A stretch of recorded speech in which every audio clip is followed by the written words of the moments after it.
Hey there, folks. Welcome to ShareTrekc. And today we have got some exciting news to discuss about a cutting edge therapy called CTX130 from who else but our famous CRISPR Therapeutics.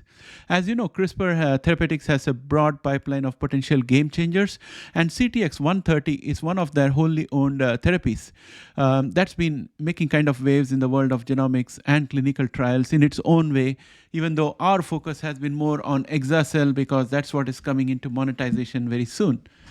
So today I'm going to be talking about this. And before we dive into CTX130 and examine everything, let me just put a few words on behalf of the channel.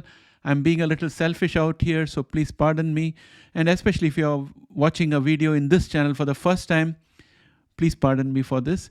But I would have to request that if you're not a subscriber, please subscribe, because we are very close to 5,000 subscribers. And as a first-time content creator, I'm very keen to experience what it feels like to have 5,000 subscribers. So there you go, a shameless plug-in.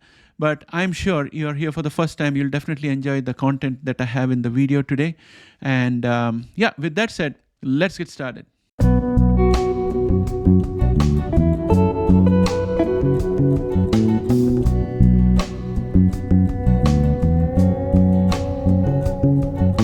Welcome back, friends. Before we dive into CTX130, let us set the stage a bit. The global kidney cancer and renal cell carcinoma drugs market is on a steady rise, reaching $6.6 billion in 2021, and it is projected to grow at an impressive CAGR, or compounded annual growth rate, of 4.86% every year from now until 2028, so that in 2028 it will have an impressive USD 8.37 billion value. So there is definitely a market worth exploring out here. And now let's go into the exciting stuff about CTX130. CTX130 is a potential game changer. In January 2023, CRISPR Therapeutics unveiled some fantastic results from the phase 1 Cobalt RCC trial. This trial focused on CTX130, which is an anti-CD70 CAR-T therapy. Here's what they found.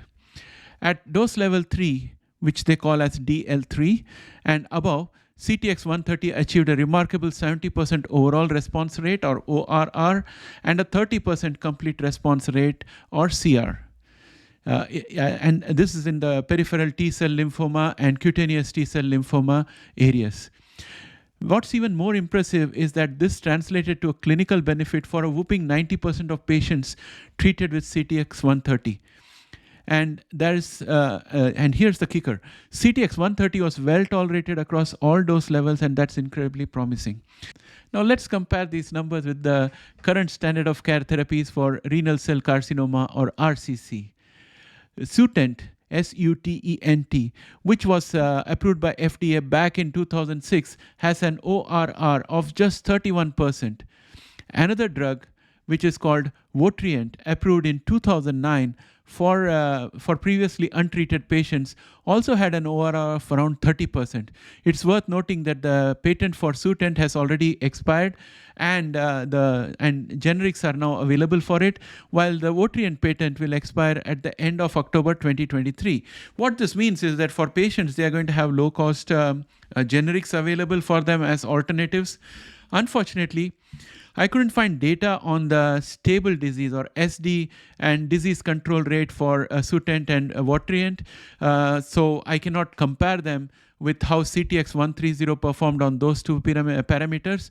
But CTX130 clearly outperforms the current standard of care, because CTX130 has an ORR of around 70%, whereas the others are less than half of the ORR of CTX130.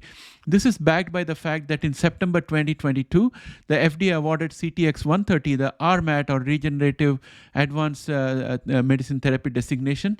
And the RMAT designation provides several benefits, such as intensive FDA guidance, early interaction with FDA to discuss endpoints, potential accelerated approval, priority review of the biologics license application, and more.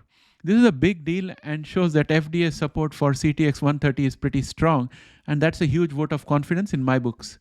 But wait, there is more good news. CTX130 has also received orphan drug designation from the FDA for the treatment of T-cell lymphoma and RMAT designation for the treatment of relapsed or refractory types of cutaneous T-cell lymphoma or CTCL.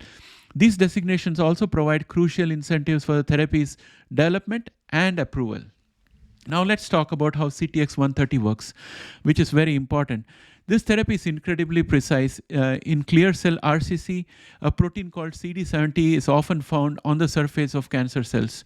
CTX130 takes advantage of this by engineering T cells to express a CAR, or chimeric antigen receptor, that specifically adheres to CD70 on RCC cells. When these engineered CAR T cells are introduced into the patient's body, they seek out and bind to RCC cells expressing CD70. It's like a surgical strike against the cancer cells. CTX130 is also a donor-derived allogenic CAR T therapy, which means it offers several advantages, including being readily available for patients and potentially reduce manufacturing costs. And in conclusion, while we are eagerly awaiting the Exaccel approval, we should be equally excited about CTX130's progress. It has the full support of the FDA, impressive clinical results so far, and it's wholly owned by CRISPR Therapeutics. This could be the next big catalyst for CRISPR stock after Exaccel. Of course, we still have VCTX and all those things. There's a lot of rich opportunities in the pipeline of CRISPR Therapeutics. I'll talk about them in due course. Now let's talk about some stock predictions. Citi has a price target of $70 for CRISPR. Morgan Stanley is aiming at $43, and Credit Suisse has a target for $63. Keep in mind that these are just predictions, and the stock market can be unpredictable. But this is the way the professional analysts are thinking about it. The big name analysts are thinking about it. And as for my personal experience, I bought CRISPR stock a month ago thinking that we had hit rock bottom. Since then, I think we have dropped another 15% if I'm not mistaken. Currently, I'm looking to sell a call at a strike price of around $65 with an expiry of 15th of December. Let's see if I can secure a decent premium. I put my bid rate and have kept the order open for another 7 days. So let us see what happens. And in the coming weeks, I'll be keeping an eye on CTX110, which is the other therapy. And before I forget, CTX110 and CTX130, these are all fully owned therapies of CRISPR Therapeutics, so which means all the benefits and profits go directly to CRISPR. They don't have to share with anybody. And then, of course, we have the VCTX series for type 1 diabetes and type 2 diabetes. And these are in advanced stage of clinical trial in Canada. So there's always exciting stuff happening in the world of genomics and clinical trials. So make sure to stay tuned at ShareTrekc. If you're not subscribed, please subscribe. And if you're already a subscriber, why not take the next step and just press the join button and become a member and support this channel as we try to build up the channel and build its programming. And that's all for today, folks. Let me know what you think about CTX130 and CRISPR's target price in the comments below. And bye for now, and happy investing.